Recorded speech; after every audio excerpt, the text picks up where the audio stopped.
La prochaine fois, c'est la bonne. Donc là, Luffy Gear 5 qui attaque Valkyrie. Mais ce qui est sûr, c'est que même le Haki, parce que même si c'est un fruit du démon, normalement, le Haki, il outrepasse cette barrière. Mais là, j'ai vraiment l'impression que Oda veut mettre en valeur le fait que le Haki de Luffy n'est pas assez puissant pour blesser Valkyrie, ne serait-ce que pour le taper.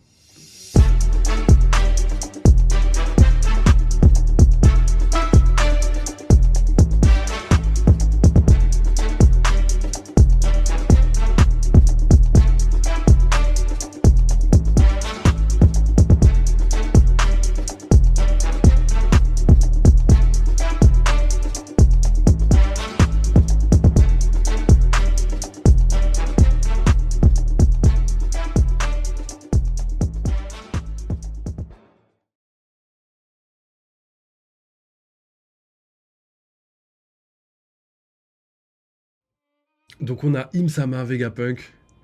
Alors il faut d'abord se pencher sur le passé et plus précisément sur ce qui s'est passé. Il y a 900 ans à 800 ans. Il y a 900 ans à 800 ans. C'est bizarre de dire ça comme ça. Donc entre 800 et 900 ans en arrière, je pense que c'est plus simple de le dire comme ça, entre 800 et 900 ans en arrière, une période d'un siècle que la plupart des gens considèrent comme une partie vierge de notre histoire. Waouh, là il va raconter vraiment les choses de ouf. Donc on a même le combat C'est ouf, hein. Parce que là, Im-sama il réagit pas, mais on a même le combat de... Ouais, comment il s'appelle? Kuma. On a les traces du combat de Kuma, donc ouais, tout est bien fait, tu vois. Ils ont rien oublié. Foutu marine, qu'est-ce qu'ils font? Faites taire faites taire cet abruti, et en plus de ça, ça montre à quel point tous les Tenryubito sont entre guillemets au courant. Le siècle oublié, de quoi parle-t-il? Même eux sont pas au courant. Attends. Foutu marine, qu'est-ce qu'ils font? C'est bizarre, parce qu'on dirait qu'il y en a qui sont au courant, et il y en a d'autres, on dirait, qui sont pas au courant. C'est trop beau pour la mort. C'est trop beau la mort pour lui. Ramener son corps, je vais le déchiqueter moi-même. Donc il y a des gens, ils sont énervés, et je sais pas pourquoi. Et il y en a d'autres, ils ont l'air de pas être au courant. Comme la meuf, la fille de San Carlos. Non, je crois que c'est la sœur de San Carlos, si je me trompe pas.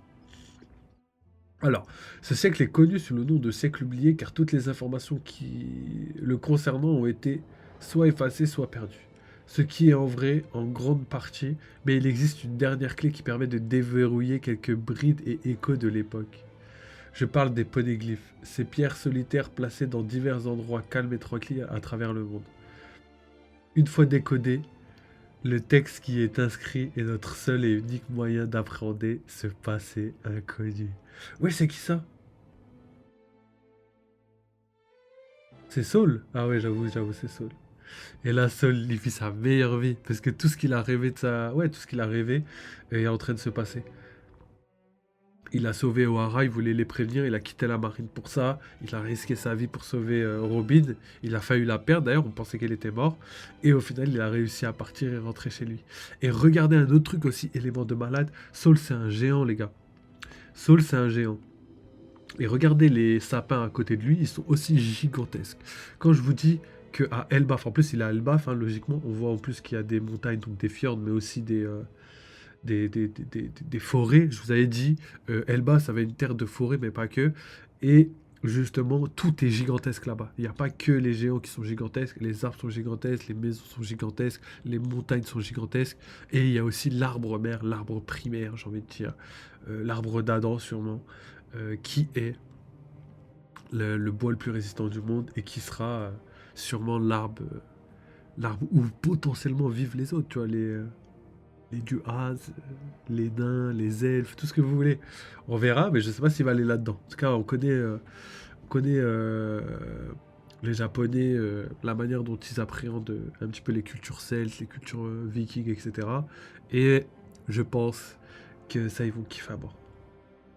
En tout cas, on verra bien, mais en tout cas, c'est stylé de ouf et j'ai hâte de voir cet arc. D'ailleurs, arc a été confirmé, hein, je sais pas si vous avez vu passer l'info, mais avant novembre, l'arc sera confirmé parce que le Shonen Jump a révélé des informations sur le fait que certains personnages d'Elbaf seront développés à un certain moment.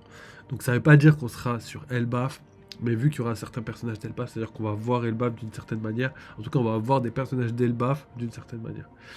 Donc en tout cas, le prochain arc, il y a vraiment énormément de chances que ce soit Elbaf. Hein. Pour tous les sceptiques qui pensaient qu'on n'allait pas aller à Elbaf, malheureusement, ça devient de plus en plus compliqué, même si c'est pas impossible.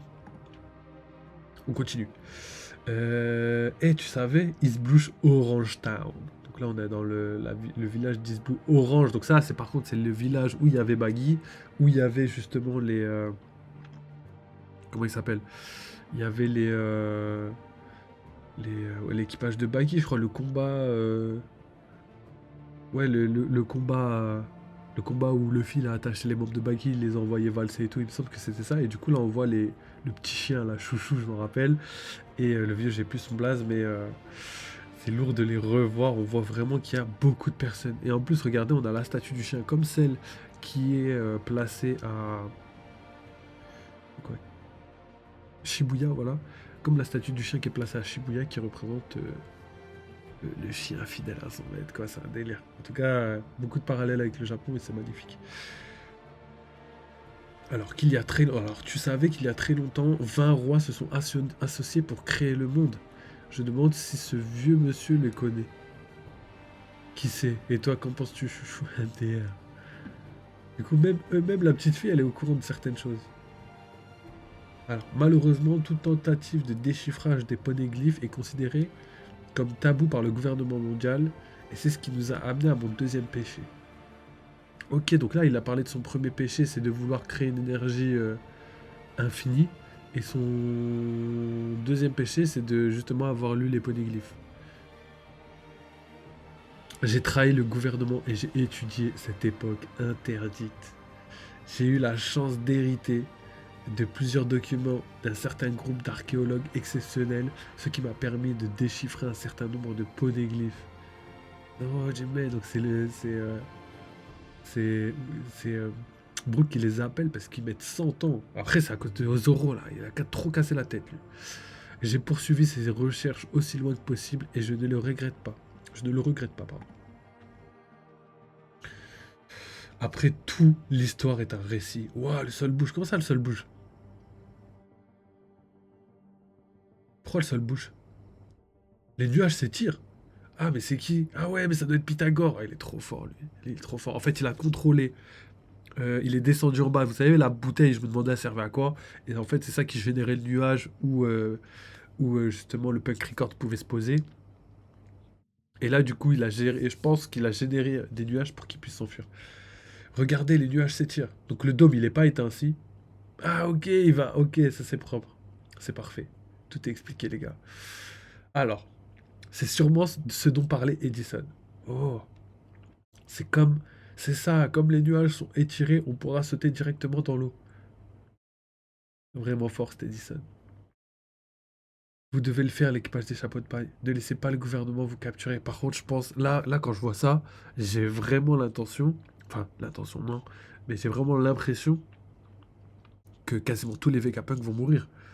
Quasiment tous les Vegapunk vont mourir. Plus ça va, plus ils commencent à mourir. Là, on dirait un mec qu'on va abandonner sur place, tu vois.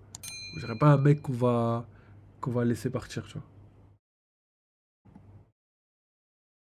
Ok. Donc on arrive à la dernière page du chapitre, les gars. Celle-là, je peux vous la mettre en grand. Mais en vérité, je ne connais qu'un petit fragment de cette histoire longue de 100 ans. Ce ne serait pas juste de vous laisser avec des spéculations sans fondement. Je me limiterai donc aux faits tels que je les connais. Arrête, chapeau de paille, ça ne sert à rien. Le héros de notre histoire est né il y a 900 ans dans un royaume prospère et avancé. Pardon. La prochaine fois, c'est la bonne. Donc là, le Luffy Gear 5 qui attaque. Comment il s'appelle Walkyrie. Et tout comme le légendaire dieu du soleil Nika d'Elbaf, des fables d'Elbaf, légendaire dieu du soleil Nika des fables d'Elbaf, pardon, il se battait lui aussi avec un corps élastique. On l'appelait Joy Boy. Arrête, c'est trop drôle. Et en fait, on voit que même ça fonctionne pas sur Walkyrie. Donc je sais pas si c'est un rapport avec son fruit du démon, mais ce qui est sûr, c'est que même le haki, parce que même si c'est un fruit du démon, normalement le haki il outrepasse, surtout en Gear 5, il outrepasse cette barrière.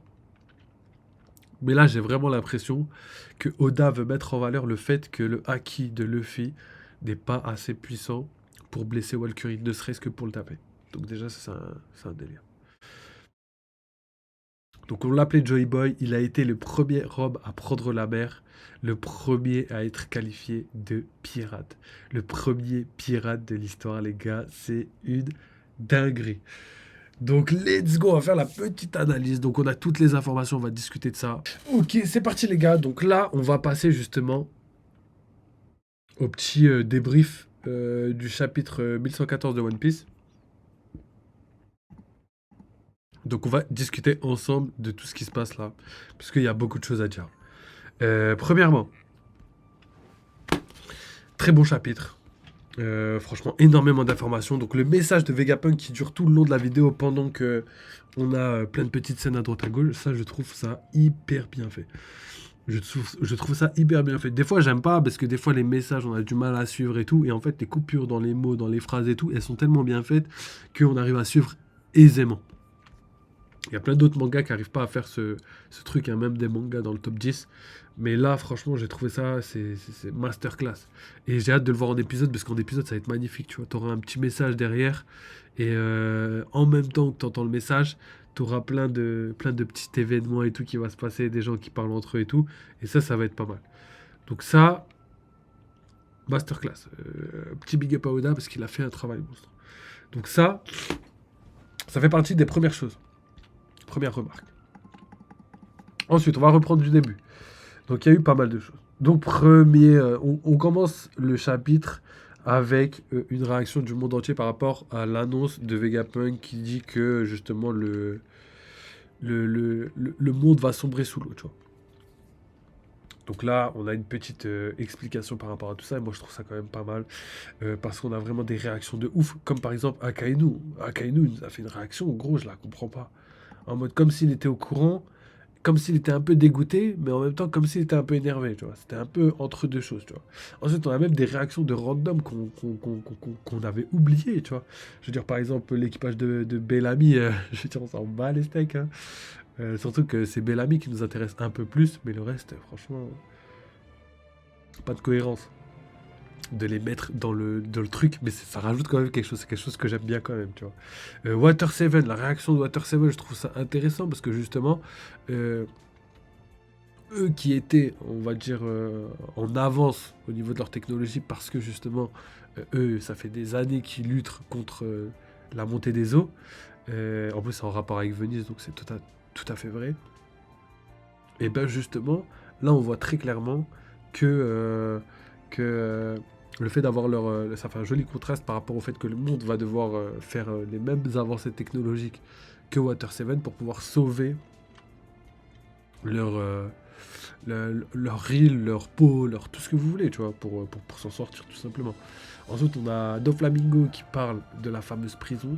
D'ailleurs, prison d'Impel Down qui potentiellement pourrait se trouver sous l'eau parce qu'elle à l'ancienne, c'est-à-dire parce qu'avant, elle faisait partie d'un monde où les mers étaient au niveau des fonds marins. Tu vois.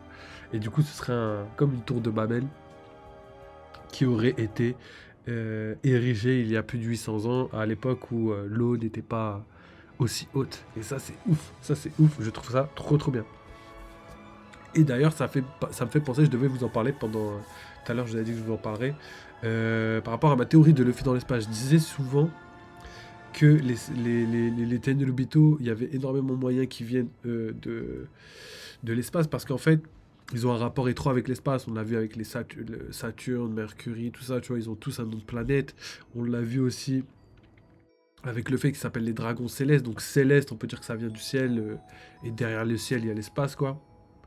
On peut aussi penser que c'est des dragons, c'est des personnes qui traversent l'espace parce qu'en fait ils ont des tenues très spéciales, c'est-à-dire ils veulent pas partager leur air avec les êtres humains, mais ça c'est peut-être une culture qui réside de leur passé, c'est-à-dire que avant potentiellement leurs ancêtres utilisaient des scaphandres pour traverser l'espace parce qu'ils peuvent pas respirer dans l'espace, donc là vous comprenez.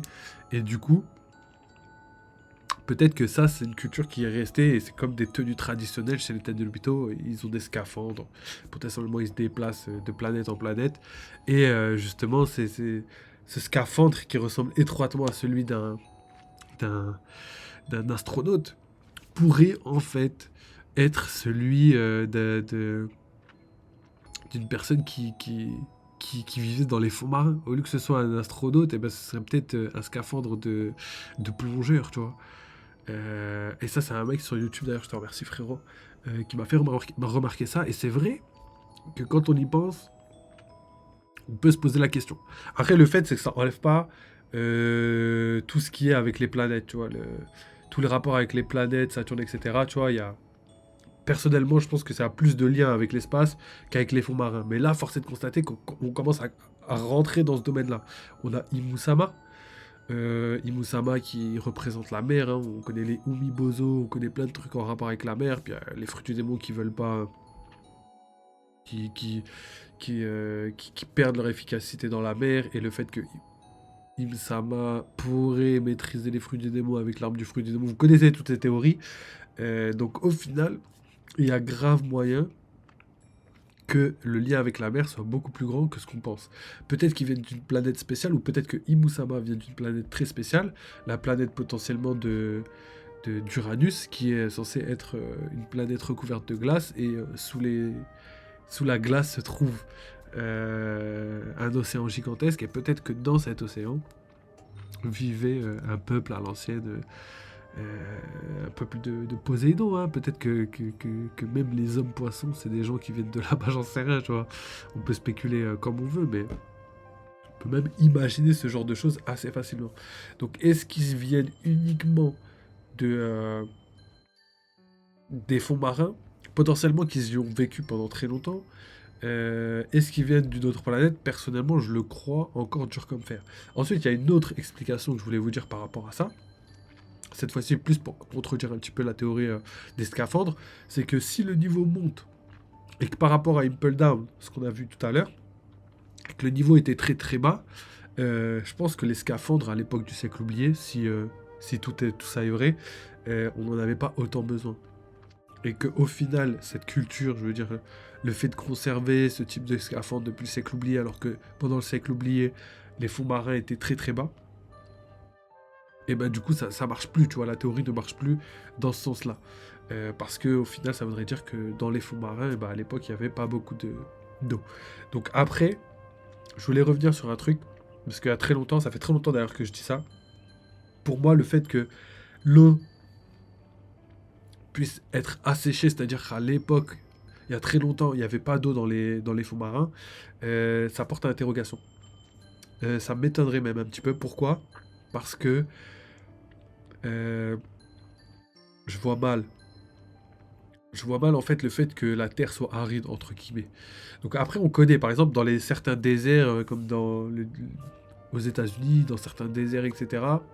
Il y a très longtemps, peut-être des milliers d'années, euh, c'était des océans même, je dirais même des dizaines de milliers d'années, c'était des océans. Comme par exemple le Sahara où on a retrouvé des squelettes de baleines, des trucs comme ça parce que justement à l'époque il y avait certains endroits qui étaient recouverts par la mer. Donc ça, c'est une vérité. Et ça, je le vois bien dans One Piece. Par contre, le fait que le niveau de la mer dans le monde entier, c'est-à-dire de manière globale, il puisse baisser et arriver à un niveau tellement bas qu'en fait, il n'y a pas d'eau, tu vois. Je trouverais ça bizarre, tu vois, même pour la vie, pour plein de trucs. Le fait qu'il n'y ait pas d'eau serait quand même ahurissant.